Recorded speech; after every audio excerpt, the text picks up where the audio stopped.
we're seeing this happen though in 2024, we're going to get into it. Yet we've seen a lot of the stuff coming up with Christian nationalism, the Moscow mood.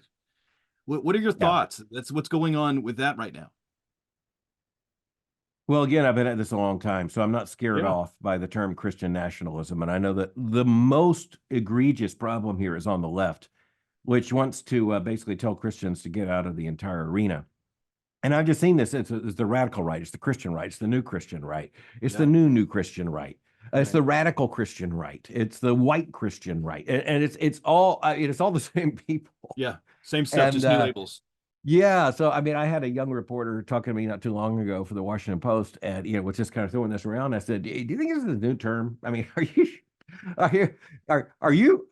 you think that somehow some gopher crawled out of a hole in 2022 and said Christian nationalism?" Everyone went, "Wow, that's a new thing."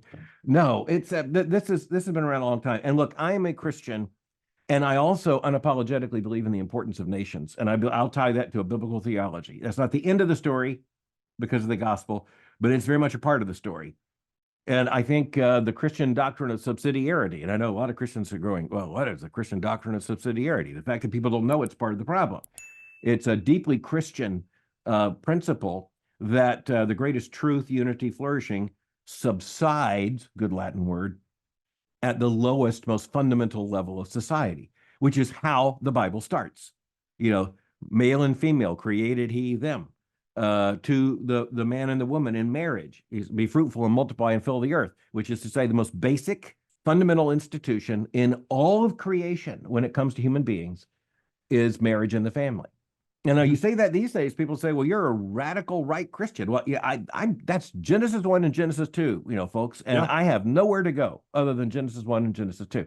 And if you're going to tell me that some agency or the state can raise a child as well as a mom and dad, I'm not even going to take you seriously. Now, in a fallen world, because we do have Genesis 3, in a fallen world, there are going to be unfaithful moms and dads. There are going to be absent moms and dads. There are going to be dead moms and dads. And so someone's going to have to step in. But subsidiarity says it needs to be the next most fundamental level.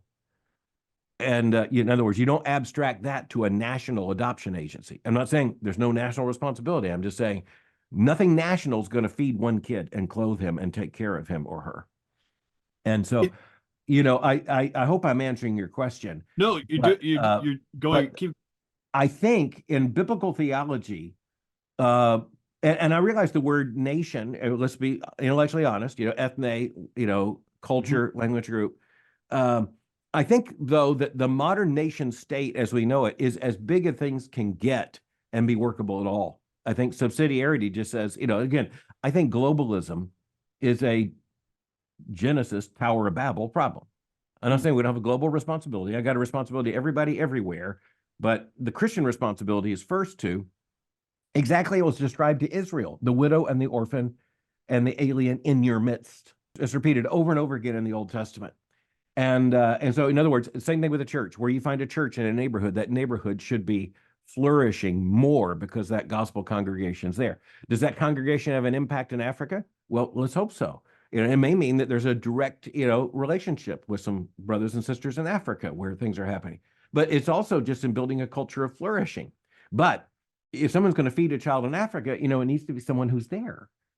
And optimally, it needs to be someone who knows that child and loves that child and is going to care for that child. So it's not just about one meal. This is, look, in the 1960s and 70s, had all these evangelical ministries, feed a child, adopt a child for 33 cents a day or something.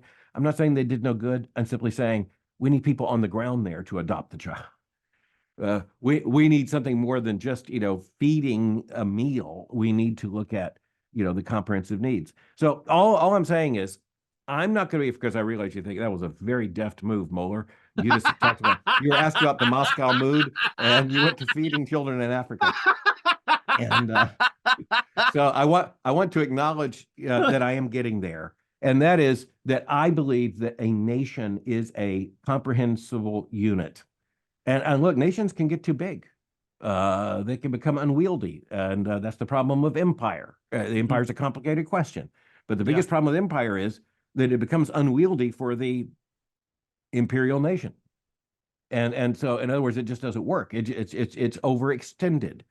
Britain thought it had an unshakable empire, and all it took was the first few months of World War II to prove that Yeah. the Yeah. empire was in many ways becoming a liability rather than an asset. Other issues involved, to be sure, but all I'm saying is I'm a Christian, and I am committed to an understanding of the stewardship of nation, and I think it means something. I think so. If you want to call me a Christian nationalist, as I tell people, I'm not going to run from that. That does not mean that means what anybody wants to define as nationalism, because I mean you can say that nationalism, is the what brought about Nazism. Yeah, but it's also what brought about the American response to Nazism in World War II. They weren't printing arbitrary colors on things to show American identity and solidarity against the Nazi evil. They were showing red, white, and blue. It is because we're a part of a culture in which just even to see those colors evokes certain commitments and a certain responsibility.